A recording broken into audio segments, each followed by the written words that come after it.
Our Saudi central bank computers are said to have been damaged by Iranian malware. Joining us from our Washington, D.C. bureau with the latest is Bloomberg News cybersecurity reporter Michael Riley. Michael, how extensive is the damage? So this attack started on November 17th, and it looks like it's hit multiple agencies, government ministries in Saudi Arabia. This is a very destructive type of malware which essentially destroys computers, makes them inoperable, and erases all the data on them. There are at least 6 targets. We know that the aviation ministry has been hit and the transportation ministry has hit. We don't really know that much about how extensive the data is inside the central bank, but you can imagine the central bank plays a key role in the economy of Saudi Arabia, so any kind of damage in a network like that is going to be significant.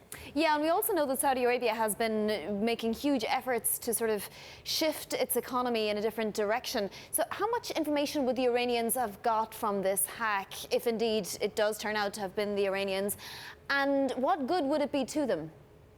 So this is a kind of an unusual hack. This sort of counts under the category of cyber war rather than espionage.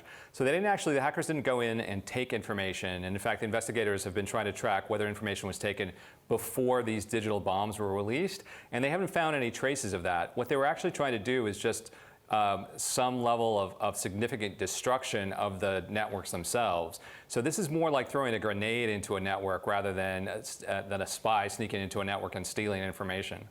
Will the Saudis have to rebuild from scratch? Do they have the firepower, the manpower, and the intelligence power? So that's the question in terms of the only way to recover, since this malware basically destroys the computer and the computers and the data that's on it, basically it really depends on whether or not that data was backed up and saved someplace else. I think there are initial indications that the Saudis, at least in some of these ministries, did have backups of this data, which will make sort of recovery of the network a little bit smoother. But effectively, you have to rebuild it. You have to replace all of these machines. And if that data wasn't backed up, then it's lost forever.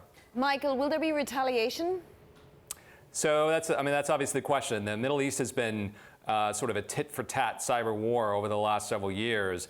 The Iranians have been hit by attacks on their nuclear facilities. They've been hit by attacks on their natural gas facilities. The Saudi Arabia has been hit by attacks on its oil facilities, and now a widespread attack on its government ministries. You can almost bet it's not going to stop here. So the question is, what's the next level of escalation? Michael, why do this? I mean, is this just mischief on the part of Iran, if indeed it turns out to have been Iran? Or could it be just some kid somewhere discovered a way in here?